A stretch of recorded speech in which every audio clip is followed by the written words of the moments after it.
بسم اللہ الرحمن الرحیم۔ کہ جب مولا گزرتے ہیں، خاتون، غریب خاتون، گھر میں کچھ بھی نہیں تھا، شکوہ کر رہی تھی، تو مولا نے کہا کس سے ناراض ہو؟ کہ علی سے ناراض ہو۔ کہ کیوں؟ کہ علی کی حکومت میں مجھے کچھ بھی نہیں مل رہا۔ امام نے کہا کس چیز کی کمی ہے؟ کہ کیا کروں، گھر کا کام کروں، بچوں کو سنبھالوں یا روٹی پکاؤں؟ مولا کہتے ہیں پریشان ہونے کی ضرورت نہیں، تم جاؤ گھر کے کام کرو، علی اپنے ہاتھوں سے روٹی بنائے گا۔ مولا نے روٹی بنائی، باہر بوزر کھڑے، امام نے کہا تھوڑی دیر کھڑے ہو جاؤ اور اندر نہیں آنا، بوزر میرا کام ہے یہاں پر، روٹیاں بنائیں، خاتون کاموں میں مصروف ہے، بچے رونے لگے، امام نے ایک بچے کو اس کاندھے پہ بٹھایا، ایک بچے کو اس کاندھے پہ بٹھایا، اور ایسے بچوں کو کھلانے لگے، بچوں کو بہلانے لگے جیسے کوئی باپ اپنے بچوں کو بہلاتا ہے۔ سارا کام امام نے کیا، یہاں تک کہ ابوذر کہتا ہے علی نے اس کے گھر کو جھاڑو بھی دے کر دیا۔ یہ جذبہ ایثار ہے، کسی غریب کی محبت اور اس کے درد کا احساس اپنے دل میں رکھنا۔ جب اس کو پتا چلتا ہے کہ یہ علی مرتضیٰ ہے، وہ قدموں پہ گر جاتی ہے۔ امام فرماتے میں نے تجھ پہ کوئی احسان نہیں کیا، وآتُ الزکوٰۃ علی پر واجب تھا۔ یہ اخلاق علی ہے، یہ رفتار علی ہے، اور افسوس سے کہنا پڑتا ہے۔ دیکھیے آپ کو ایک چھوٹی سی مثال دوں، اگر کوئی ملک دشمن سے بچنا چاہے تو وہ کیا کرے گا؟ اس ملک کو مضبوط فوج چاہیے، ایسا ہے کہ نہیں؟ فوج اگر کمزور ہو تو ملک تباہ۔ جس ملک کی فوج کمزور ہو، دشمن حملہ کرے گا، تین نقصان ہوں گے: مال کا نقصان، ناموس کا نقصان، اور سرحدوں کو زمینی نقصان آپ کو ہوگا۔ جان، مال، ناموس، یہ تین نقصان ہوتے ہیں۔ تو اس ملک کے باشندوں پر فرض ہے کہ اپنی فوج کو معاشی مدد بھی کرے، اپنی فوج کو مورلی اخلاقی مدد بھی کرے، تاکہ ملک کی فوج مضبوط ہو جائے۔ فوج مضبوط نہیں ہوگی، ملکوں کا حال ایسا ہوگا جو افغانستان کا ہے، عراق کا ہے۔ تو فوج حفاظت کرتی ہے ملک کی سرحدوں کی۔ اب مومن دعا کرتا ہے کہ پروردگارا مجھے امام زمانہ کی فوج کا حصہ بنا۔ دعا کرتے ہو کہ نہیں؟ اچھا، امام کی فوج کیا کرے گی؟ کس چیز کا دفاع کرے گی؟ اے مومن، آج تک تم نے سوچا کہ حسین نے اپنے گلے کو کٹوا دیا کس چیز کے دفاع میں؟ عباس نے بازوؤں کو کٹوا دیا کس چیز کے دفاع میں؟ سیدہ کے شکستہ پہلو شکستہ ہوا کس چیز کے دفاع میں؟ علی ابن ابی طالب کے ہاتھوں میں رسیاں بنی کس چیز کے دفاع میں؟ فرمایا ہم خلق ہی اسی لیے ہوئے ہیں تاکہ دین کی سرحدوں کی حفاظت کرے۔ ملک کی سرحدیں بچیں گی، جان بچے گا، مال بچے گا، ناموس بچے گا، لیکن اے جوان، جب دین کی سرحدیں بچیں گی تمہاری غیرت بچے گی، تمہارا حیا بچے گا، تمہارا دین بچے گا، تمہاری قیامت بچے گی، تمہاری قبر بچے گی۔ تو اہل بیت نے اپنے جسم کو کٹوا دیا تاکہ یہ جسم کٹتا ہے تو کٹ جائے، لیکن خدا تیرا دین بچ جائے، دین کی سرحد بچ جائے۔ علی کے ہاتھوں میں رسیاں، کسی نے کہا یا علی اب تلوار کیوں نہیں اٹھاتے؟ امام نے کہا تو علی کو جانتا نہیں؟ جب اس نے میرے چہرے پہ لعاب دہن پھینکی، علی نے اسے مارا نہیں تھا۔ میں اپنی ذات کی دشمنی میں کسی کو نہیں مارتا، علی اسی کو مارتا ہے جو اللہ کا دشمن ہے۔ ابھی میری بات ہے، اب یہ بات میری ذات پر ہے۔ اگر دین خدا بچتا ہے تو علی صبر کرے گا، اگر میری تلوار سے دین کو نقصان ہوتا ہے تو علی کبھی تلوار نہیں اٹھائے گا۔ اب مومن سے سوال کروں گا، مومن تم دعا کرتے ہو کہ خدایا مجھے امام زمانہ کی فوج کا حصہ بنا، کیا مولا کی فوج ہے نہیں؟ اگر مولا کی فوج نہیں ہے تو یہ عزاداری کیسے بچی ہوئی ہے؟ اگر مولا کی فوج نہیں تو تمہارے اوپر تو کافر کافر شیعہ کافر کے آج سے نعرے نہیں، 1969 سے نعرے لگ رہے ہیں۔ کس نے تمہارا دفاع کیا اگر امام کی فوج نہیں ہے تو؟ کس نے دفاع کیا؟ آج تمہاری نماز بچی ہوئی ہے، آج تمہارا روزہ بچا ہوا ہے، آج تمہارے جوانوں کا حیا بچا ہوا ہے، آج تمہارے بیچ میں حسین ابن علی کا ذکر ہو رہا ہے۔ یہ دفاع کس نے کیا اگر امام کی فوج نہیں ہے؟ یہی تو ہماری غلطی ہے کہ ہم کسی فوج کے انتظار میں ہیں۔ امام فرماتے فوج موجود ہے تو اس فوج کو مضبوط کر۔ ملک کی فوج ہے جو سرحدوں کی حفاظت کرتی ہے، ایک فوج ہے وہ جو دین کی حفاظت کرتی ہے۔ وہ کون سی فوج ہے؟ وہ آپ کے مدارس ہیں، وہ حوضہ یہ علمیہ قم اور نجف کا حوضہ ہے۔ اس حوضے کا کام کیا ہے؟ دن رات کتابیں چھپتی ہیں تاکہ دین بچ جائے۔ شبہ اٹھتے ہیں، شبہوں کا جواب دیا جاتا ہے، امامت پہ بات ہوتی ہے، امامت کی بات کی جاتی ہے۔ الغدیر، علامہ امین نے الغدیر جیسی کتاب لکھی ہے، اس کتاب کا جواب آج تک کوئی اہل سنت کا عالم دے نہیں سکا۔ ولایت علی کو ثابت کیا۔ جب آپ پر الزام لگتا ہے، دفاع دین کا کون کرتا ہے؟ مدارس، مساجد، منبر، حوضہ علمیہ، یہ 4 چیزیں امام کی فوج ہیں۔ اب سوال یہ ہے کہ میں نے مولا کی فوج کی حفاظت کتنی کی؟ میں بتاتا ہوں کتنی حفاظت کی کہ میری بچی کو جو انگلش پڑھانے آتا ہے اس کو میں 10,000 فیس دیتا ہوں، اور مسجد میں جو مولانا میرے بچے کا دین بچاتا ہے اسے 5,000 تنخواہ دیتا ہوں۔ یہ ویلیو ہے امام زمانہ کے سپاہی کی، یہ عزت ہے امام زمانہ کے سپاہی کی۔ سپاہی کا کام کیا ہے؟ دین بچانا نا۔ یہ مولانا جو روز مسجد میں نماز پڑھا رہا ہے، یہ مولانا جو تمہارے بچوں کو قرآن سکھا رہا ہے، یہ جو بچپن سے جس نے تم نے لا الہ الا اللہ محمد رسول اللہ علی ولی اللہ پڑھنا سکھایا، اس کی تنخواہ کتنی ہے؟ 5,000۔ کسی نے کہا بڑے افسوس سے کہنا پڑتا ہے پاکستان کے جو کرکٹ کا کوچ ہے اس کی تنخواہ 5 لاکھ ہے، لیکن جو رسول کے قرآن کا کوچ ہے اس کی تنخواہ اس ملک میں 5,000 بھی نہیں ہے۔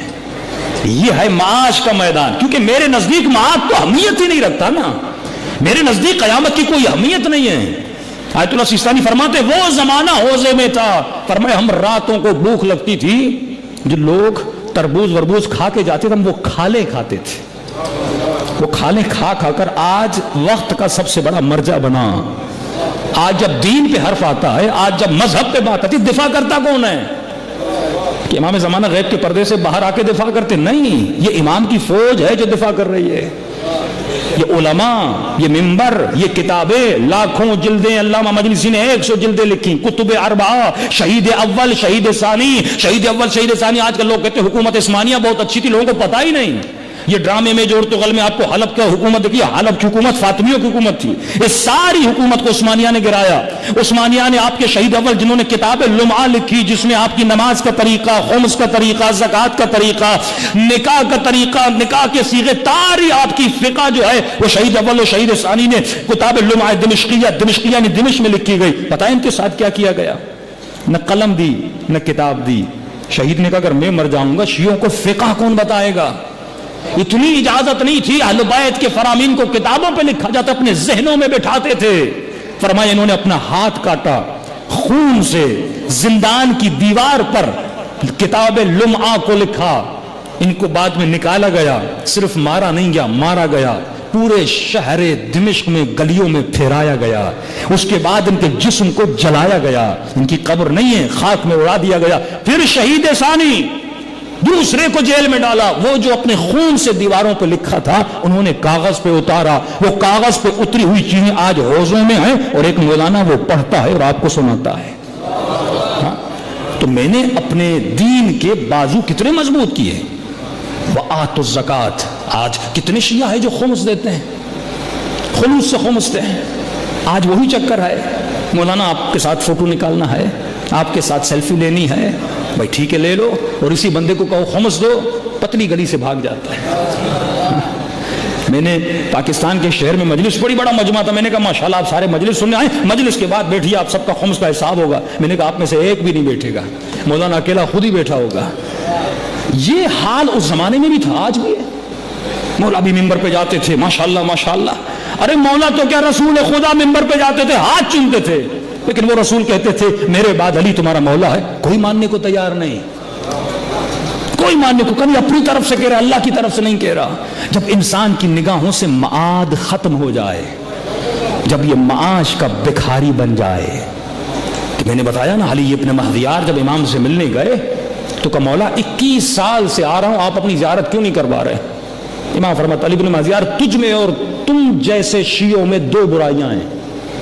بولا کون سی برائیاں؟ فرمائے پہلی برائی یہ کہ تمہارے دل میں مال دنیا کی محبت ہے، تم اپنے 24 گھنٹے اپنی دنیا میں اتنا بزی ہو کہ تمہیں وقت بھی نہیں کہ تیرا کوئی مولا ہے، تیرا کوئی آقا ہے۔ کا مولا دوسری صفت، امام فرماتے ایک صفت صبح سے شام تک فلاں زمین بنانی ہے، فلاں گھر بنانا ہے، فلاں مال جمع کرنا ہے، فلاں جگہ پہ جانا ہے، فلاں جگہ گھومنے، ہر چیز کی پلاننگ تمہاری زندگی میں ہے، لیکن قیامت کی کوئی پلاننگ نہیں۔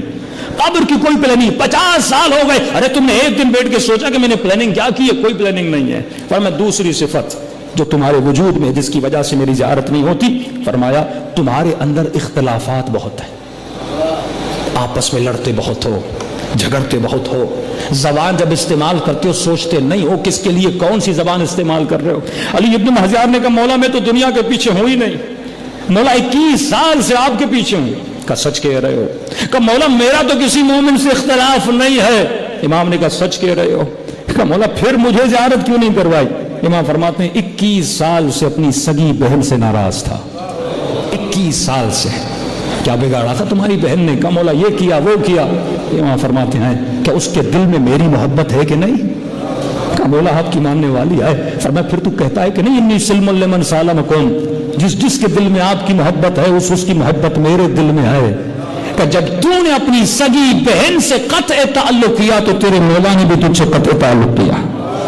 جب تو آج آ رہا تھا حج پر اپنی بہن سے ملتا ہوا آیا تھا، یہ بھی میں نے تمہارے ذہن میں ڈالا تھا کہ جا بہن سے مل تو میری زیارت ہو گئی. فرمایا اے مومن میں تم سے دور نہیں، تمہارے عمل نے تجھے مجھ سے دور کیا ہے. تو عزیزو جب تک یہ ایثار کا جذبہ، ادا واجبات، جب تک دین کے قدوم کو مضبوط نہیں کریں گے. ہدف اہل بیت یہی تھا. اگر اٹیک سے، شوگر سے، مختلف بیماریوں سے انسان مر جاتا ہے اور اسی بیماریوں میں مر کر بھی اگر شہید کا درجہ پانا چاہتے ہو، یعنی دنیا تو کہے گی یہ سادگی سے مر گیا، لیکن اہل بیت کہیں گے لکھو یہ شہادت کا درجہ لے کر گیا. وہ تب ہوگا جب زندگی میں ایثار ہوگا، جب دین کی جڑوں کو مضبوط کرو گے. صلوات پڑھیں محمد وعلی.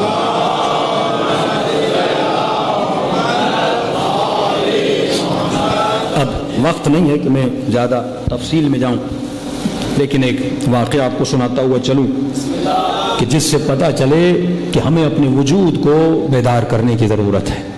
جن بھی قوموں نے اپنے دینی مراکز کو، سرحدوں کو، یہ لشکر امام ہیں، یہ لشکر کبھی کہاں جاتا ہے آپ کو نہیں پتا. علماء کہاں کہاں جا کے محنتیں کرتے ہیں. آغا زکزکی کا نام آپ سب نے سنا ہے. زکزکی افریقہ میں ایک بندہ ایران گیا، اس نے وہاں سے فکر امام حسین لی. فکر امام حسین. کئی لوگ کربلا جاتے ہیں، کوئی سجدگاہ لے کر آتا ہے، کوئی تصویر لے کر آتا ہے، کوئی علم لے کر آتا ہے، کوئی کفن لے کر آتا ہے، سب کچھ لے کر آتے ہیں، لیکن حسین کی فکر کوئی لے کر نہیں آتا. جو چیز تمہیں بدلے گی وہ حسین کی فکر ہے. ایسے تو ابن سعد بھی حسین سے ملا، شمر بھی حسین، سارے ملے لیکن حسینی بنے نہیں بنے، کیونکہ حسین سے مل کے آ رہے تھے. اور جب حسین سے ملا تو حسین کی فکر کو لے کر آیا. تمہیں حسینی فکر رہنی ہے. آغا زکزکی اکیلا گیا ایران، اکیلا بندہ. جب واپس گیا تو اس نے چند جوانوں کو شیعہ بنایا. آج ملینز میں شیعہ ہیں. آغا زکزکی نے ملینز لوگوں کو شیعہ بنایا. جب واپس آیا تو اس نے کہا کہ میں اب شیعت کو کیسے بڑھاؤں، محبت اہل بیت کیسے بڑھاؤں. تو انہوں نے کہا اپنے جوانوں کو جمع کیا، دیکھو کہ محرم کا مہینہ شروع ہو چکا ہے تو تم وہی کام کرو جو سیدہ زینب نے کیا. کہ کیا کام کریں؟ کہ دیکھو بی بی کربلا سے پیدل کوفہ گئی، کوفہ سے پیدل شام گئی، تو لہٰذا ہم بھی پیغام حسین کو پیدل پھیلائیں گے. کہ ٹھیک ہے مولانا اور کیا کریں، پیدل جائیں کیا کریں. اب ہر زمانے میں تبلیغ حسین کرنے کا طریقہ الگ ہوتا ہے. یہ ٹاپک الگ ہے، میں کلچر اور شریعت پہ پڑھ چکا ہوں لیکن آج کی مجلس میں گنجائش نہیں ہے. اب اگر آغا زکزکی اگر ہوتے عادت والے شیعہ تو وہ کیا کرتے، کہتے ایران میں ایسے ماتم ہوتا ہے، میں بھی وہاں جا کے ویسا ماتم کروں گا جیسا ایران میں ہوتا ہے. انہوں نے کہا نہیں، مجھے دیکھنا ہے کہ میرے معاشرے کے تقاضے کیا ہیں، مجھے وہاں شیعت کو کیسے پھیلانا ہے. انہوں نے دیکھا کہ افریقہ میں سب سے زیادہ جس چیز کی اہمیت تھی وہ تھا خون، بلڈ. افریقی غریب $100 میں ایک خون کی بوتل ملتی تھی. افریقی بھی غریب، خون وہاں تھا ہی نہیں. انہوں نے کہا دیکھو ایک کام کرو، 10 دن محرم کے گھر گھر جاؤ، گاؤں گاؤں جاؤ اور جا کر اعلان کرو جسے بھی خون چاہیے ہم مفت میں دینے کے لیے تیار ہیں. بہترین کام انہوں نے کیا، جسے خون چاہیے ہم مفت میں، کیونکہ وہاں خون کی بڑی ویلیو تھی. خون جو یعنی $200 میں $300 میں ایک بوتل ملے اور آپ کو فری مل جائے. اچھا گاؤں والوں کو پتا چلا 200-300 لوگ آئے ہیں اور اعلان کر رہے ہیں برملا کہ جسے خون چاہیے ہم فری میں خون دینے کے لیے تیار ہیں. گاؤں کے گاؤں باہر نکل آئے. ارے یہ کون سی قوم ہے جس میں اتنا جذبہ ایثار ہے جو فری میں خون دینے کے لیے تیار ہے؟ ان کو کیا پتا یہ حسینی بچے ہیں، جو حسین کی راہ پر چلنے والے ہیں. پورے گاؤں کے گاؤں جمع ہوئے. ہاسپٹل میں یہ لیوان لیٹ گیا، رے کسی کا او پازیٹو کسی کا بی نیگیٹو، اس کو بھی خون چاہیے، ہم سے خون لے لو. اب یہ جوان ہوتے تھے، ان سے پوچھتے تھے تم فری میں خون دے کیوں رہے ہو؟ آقا زکزکی نے اب ان کو امام بارگاہ میں لے کر آؤ. انہوں نے شٹر لگایا، چادر لگائی، گاؤں کے گاؤں جمع ہو گئے. کہ کھانا بھی دیں گے، ان کو بٹھاؤ کہ ہم خون کیوں دیتے ہیں. پھر ان کو فلسفہ بتایا کہ ہمارا ایک مولا تھا، اس نے ہمارے دین کو بچا کے لیے اپنی سارے خاندان کے خون کو لوٹا دیا. گاؤں گیا، قریہ قریہ شیعہ ہوتا گیا. لیکن آج آپ کو ایک فکریہ اور لمحہ جملہ دینا چاہتا ہوں، گھر جا کے سوچئے گا کہ دشمن کو کس چیز سے خطرہ ہے، دشمن کس چیز سے چڑھتا ہے، یہ آپ سمجھ لیجئے. خون دینا تو ایک ڈونیشن ہے، این جی اوز بھی خون دیتی ہیں. کوئی جرم کا کام ہے کسی مومن کو یا کسی غریب کو خون دینا؟ نہیں. لیکن ملینز لوگ ان کے خون دینے سے شیعہ بن گئے. سعودی عرب کا آرڈر ہوا کہ ان کو خون دینے اب نہیں دینا. جب یہ خون دینے گئے تو ان کے اوپر گولیاں چلائی گئیں، ان کے اوپر فائر کیے گئے. 4 بیٹے اللہ نے دیے تھے، چاروں کے چاروں شہید کر دیے گئے. ان کی ایک آنکھ ختم ہو گئی، ایک کڈنی ختم ہو گئی، ابھی تک یہ قید میں ہیں. جرم کیا تھا؟ یہ صرف لوگوں کو فری میں خون دے رہے تھے کہ ہم تجھے اجازت نہیں دیں گے تم کسی کو خون دو. میں نے بہت سوچا، رہے ایک بندہ خون دے رہا ہے، اس کے خون دینے سے تمہیں تکلیف کیا ہے؟ اور دوسری طرف انگلینڈ چلے جائیے، برٹش گورنمنٹ میں، لندن میں، برمنگم میں پاکستان کے شیعہ موجود ہیں. وہ زنجیر زنی کرتے ہیں، وہ خون دیتے نہیں، خون نکالتے ہیں. وہ خون ان کے لیے گورنمنٹ ایمبولینس بھیجتی ہے، ہاسپٹلز کو تیار کرتی ہے. ارے مجھے سمجھ نہیں آتی، ایک بندہ خون نکال رہا ہے، تم اس کی سپورٹ کر رہے ہو، ایمبولینس دے رہے ہو، ہاسپٹل دے رہے ہو. ایک بندہ خون کو ڈونیٹ کر رہا ہے، تم اس کا راستہ روک رہے ہو، اسے مار بھی رہے ہو، گولیاں مار بھی رہے ہو. کیوں مار رہے ہو؟ کیونکہ ایک کا طریقہ حسینیت کو بڑھا رہا ہے، دشمن کو نقصان دے رہا ہے.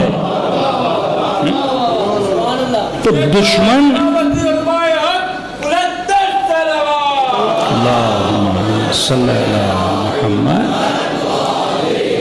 یہ نہیں کہ آزاداری آپ جس طرح دل کرے آپ آزاداری کریں. دشمن کی سوچ کو بتانا چاہتا ہوں. ایک آزاداری آپ کرتے ہو دشمن کو، اس سے کوئی فرق نہیں پڑتا، کہتے کرتا رہے مجھے کیا ہے. لیکن ایک آزاداری وہ ہے جب آپ کرتے ہو تو دشمن کو کھٹکتا ہے، کیونکہ کچھ آزاداری کے طریقوں سے فکر حسین بڑھتی ہے. وہ جو طریقہ آغا زکزکی نے افریقہ کے لیے چنا، وہاں پر 200 سے 5 ملین لوگ شیعہ بن گئے، 5 ملین لوگ. تو اب سمجھ آیا دشمن کو کس سے خطرہ ہے؟ مسجد میں بیٹھے ہوئے اس ملا اور مسلم سے کوئی خطرہ نہیں جو تسبیح اٹھا کے اللہ ہو کہتے کرتے رہو پوری رات، تمہارے اللہ سے مجھے کوئی نقصان نہیں ہے. دشمن کو مدینے میں بیٹھے ہوئے نمازیوں سے خطرہ نہیں تھا، مدینے سے نکل کر کربلا میں آنے والے حسین جیسے نمازی سے خطرہ ہے، جو دشمن کی آنکھوں میں آنکھیں ملا کے بات کرے. آج پوری دنیا کے دشمنوں کو ایرانی شیعوں سے نفرت کیوں ہے؟ سعودی عرب قرآن چھاپتا ہے اور قرآن کو فرینچ میں، رشین میں چھاپتا ہے، اور جہاں پر یہ آیت آتی ہے غیر المغضوب علیہم ولا الضالین، اے خدا وہ جن پر تو غصہ کرتا ہے مغضوب ہے، ان کے راستے ترجمے میں پتہ کیا لکھا ہے؟ کہ غیر المغضوب، اے خدا مجھے ان کے راستے سے دور کر جو ایرانی ہیں. یہ ترجمہ اپنے قرآن میں سعودی عرب والے کر رہے ہیں. کیوں کھٹکتا ہے اتنا؟ کیونکہ لبنانی شیعہ ان کی آنکھوں میں آنکھیں ملا کے بات کرتا ہے، ایرانی جوان ان کی آنکھوں میں آنکھیں ملا کے بات کرتا ہے، یمن کا شیعہ ان کی آنکھوں میں آنکھیں ملا کے بات کرتا ہے. ارے دنیا کی فوجیں ہیں لیکن حشد شعبی کو کیوں مارا جاتا ہے؟ کیونکہ اس میں وہ جوان ہیں جو امریکہ کی آنکھوں میں آنکھیں ملا کے بات کرتے ہیں. دشمن کو اس یزید سے خطرہ نہیں جو 1400 سال پہلے مر چکا. اس پہ لعنت بھیجتے رہو، وہ کہے گا 100 بار بھیجتے رہو مجھے کوئی پرواہ نہیں ہے. دشمن کو یہ فکر ہے کہیں شیعہ کو پتہ نہ چل جائے، مسلمان کو پتہ نہ چل جائے کہ وقت کا یزید کون ہے. جب یہ شعور آئے گا. آج عرب کا جوان کیوں سویا ہوا ہے؟ جب ان کے ملک کے اقتدار میں بیٹھے ہوئے لوگ اسرائیل سے ہاتھ ملاتے ہیں. ارے وہ اسرائیل جس نے خواتین کی عزتوں کو لوٹا، لاکھوں بچوں کو فلسطین میں شہید کیا، کہ وہ بچہ جب مر رہا تھا اس نے کسی کو کہا کہ بتانا، اور کہا کہ اے پروردگارہ جتنا جلدی ہو سکے میری جان کو لے لے۔ کسی نے کہا تم موت کی اتنی دعا کیوں کر رہا ہے؟ کہا کیونکہ مجھے بھوک بہت لگی ہے، دل کرتا ہے جلدی مر جاؤں، جنت میں کھانا ملے۔ یہ حالت کی لوگوں نے 4 سال کے بچوں کو مارا، ابھی بھی ان کے کتنے جیل کتنے زندان بھرے ہوئے ہیں آپ تصور کر نہیں سکتے، لیکن وہ عرب خاموش آئے کیونکہ ان کے پاس کوئی حسین نہیں ہے۔ اگر یہ قوم بیدار آئے کیونکہ اس قوم کے پاس حسین ابن علی ہے۔ صلوات پڑھے محمد و آل محمد۔ تو عزیزو، جب تک دشمن شناس نہ بنو، دشمن شناس بننا ہے کہ وقت کا دشمن کون ہے، اس بچوں کو سمجھانا ہے کہ میرے لال یزید کون تھا، یزید کی صفات کیا تھی۔ فلسفہ حسین کو جب تک دنیا بنے گی نہ آخرت بنے گی۔ دشمن کا اگر مقابلہ کرنا ہے، میں نے کل کی مجلس میں اشارہ کیا، آج ہر چیز ہمیں دشمن دے رہا ہے۔ میں نے کہا یہاں تک کہ جو ہم کولڈ ڈرنکس پیتے ہیں وہ بھی دشمن نے بنائی ہیں، پیپسی بھی یہودیوں کا، کوک بھی یہودیوں کی، 7 اپ بھی یہودیوں کی، سب کو یہودیوں کی۔ اس ملک میں کچھ بھی ہمارا نہیں ہے، تو ہمیں کرنا کیا ہے؟ ہمیں ان کے مقابلے میں چیزیں بنانی ہیں جس میں ہمارے ملک کا فائدہ بھی ہو، اس قوم کا فائدہ بھی ہو۔ جو صاحب حیثیت ہیں ان کے مقابلے میں کچھ چیزیں بنائیں۔ آج جوان کپڑے پہننا چاہتے ہیں، ہمارے پاس کوئی اسلامک فیشن ڈیزائنر نہیں ہے۔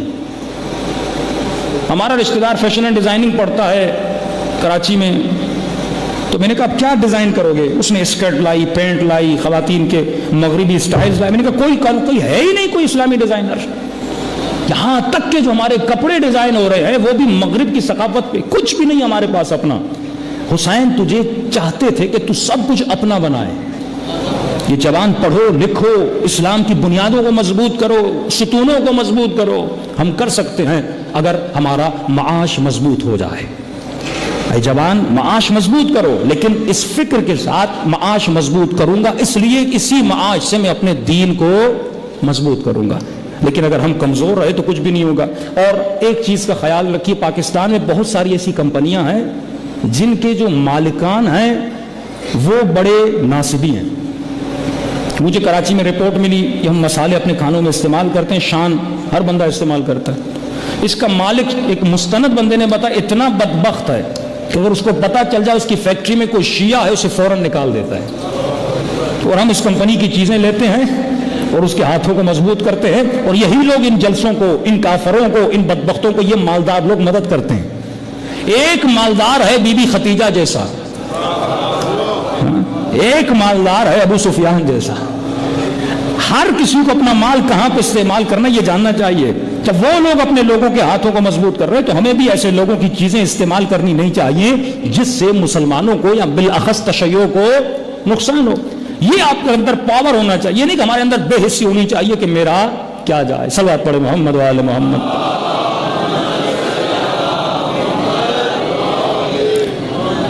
تو اگر ممبر سے تبلیغ ہو تو جوان سدھرتے ہیں۔ تہران میں ایک سید مہدی ہوا کرتے تھے جو بہت بڑا عالم، جس نے کئی لوگوں سے شراب چھڑوا دی، کئی لوگوں کو نمازی بنایا، متقی بنایا۔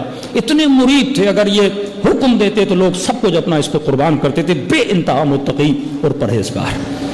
یہ مجلس پڑھ کے گاڑی کے پیچھے بیٹھے تھے، ڈرائیور آگے تھا، شاہ کا زمانہ تھا، یہ آگے بڑھ رہا تھا۔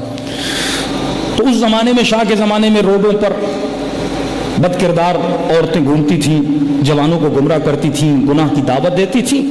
اب ڈرائیور کہتا ہے جیسے میں نے سگنل پہ گاڑی روکا، ایک خاتون، جوان سی خاتون آئی اور اس نے اس ڈرائیور کو گناہ کی دعوت دی۔ ڈرائیور نے جیسے اس خاتون کو دیکھا، کہا تجھے شرم نہیں آتی؟ اشارہ کیا کہ پیچھے مولانا صاحب بیٹھے ہوئے، تم کیسے گناہ کی دعوت دے سکتی؟ مولانا نے سن لیا کہ اس نے گناہ کی دعوت دی۔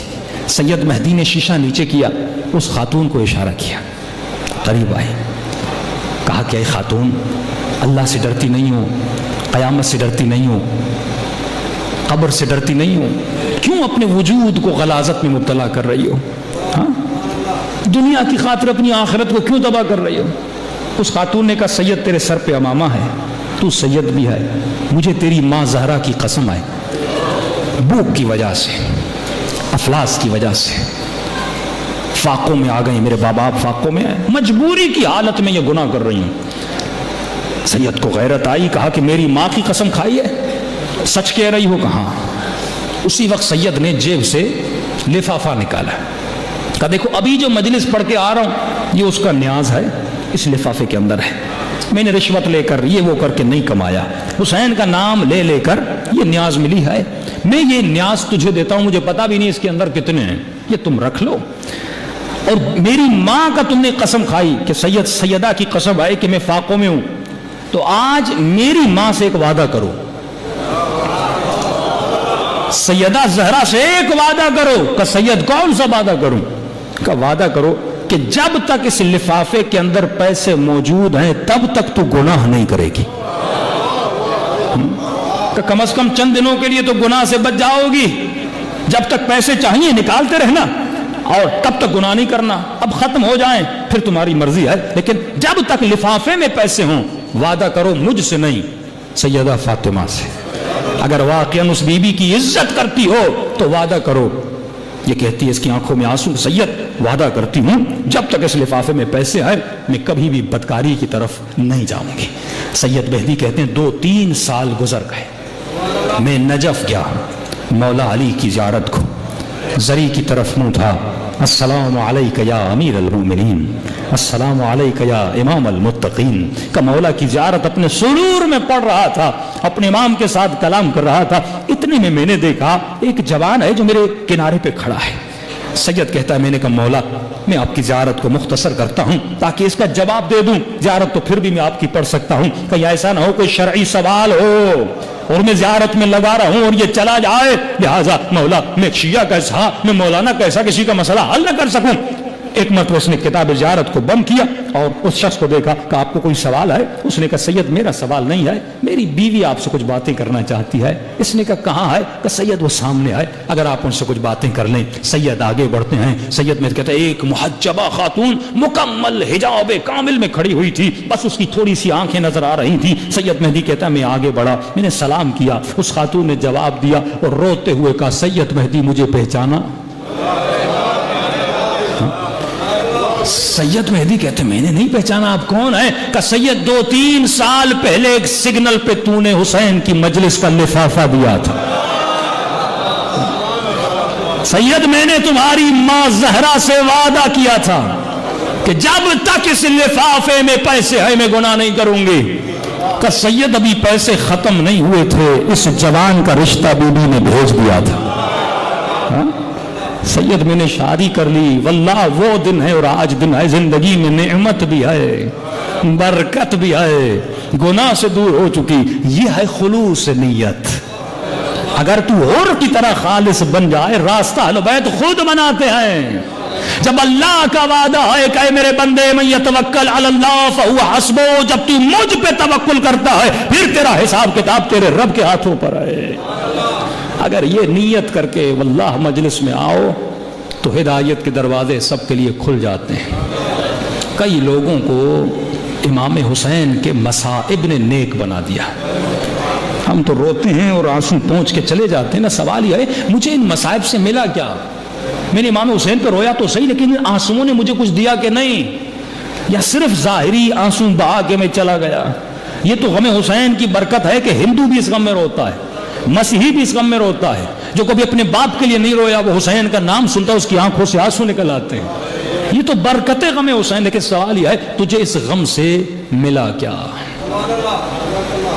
علی گنداب ایک جوان ہے لیکن گمراہ جوان، شرابی جوان۔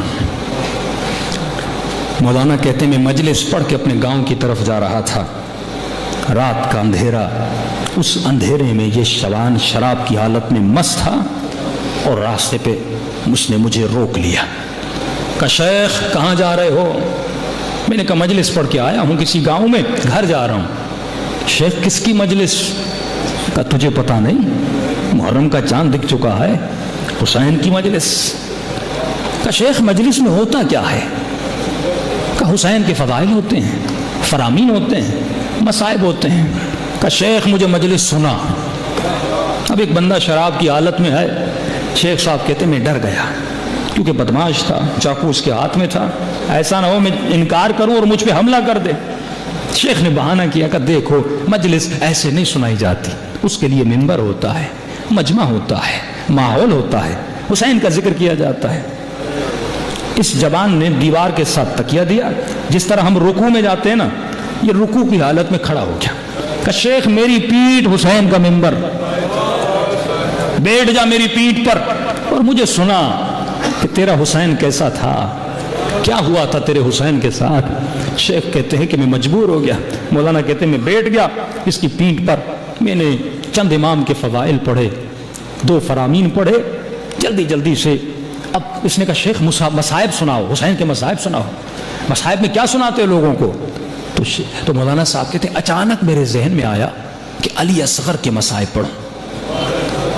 تو کہتے ہیں میں نے 4 جملے کہے، میں نے کہا حسین اتنے مظلوم تھے، ظالموں نے، حسین کے پاس ایک بھائی تھا جس کا نام عباس تھا، انہوں نے عباس کے بازو بھی کاٹ دیے، کہ بھائی کو بھی مار دیا۔ حسین کا جوان بیٹا تھا اکبر، اس کے سینے میں بھی برچی لگا دی۔ حسین کے بھتیجے تھے، ان کو بھی مار دیا۔ حسین کے بھانجے تھے اون و محمد، ان کو بھی مار دیا۔ کہ یہ جوان سن رہا تھا، میں پڑھ رہا تھا۔ اب یہاں تک میں نے کہا کہ حسین کا ایک 6 مہینے کا بچہ تھا، پانی پلانے کے لیے گئے لیکن ظالموں نے اس بچے پر بھی رحم نہیں کیا۔ کا اتنا کہنا تھا علی گنداب کا وجود کانپنے لگا، پورا ہلنے لگا کہ شیخ اتر جا۔ میں اتر آیا اور اس نے کہا حسین اتنا غریب تھا کہ انہوں نے 6 مہینے کے بچے کو بھی نہیں چھوڑا۔ کرے جس کے بھائی کو مار دیا، بیٹی کو مار دیا، 6 مہینے کے بچے نے کیا بگاڑا تھا؟ کہ یہ زار و قطار رونے لگا اور روتا ہوا چلا گیا۔ مولانا صاحب کہتے ہیں 2-3 دن ہوئے، یہ شخص مجھے نظر نہیں آیا۔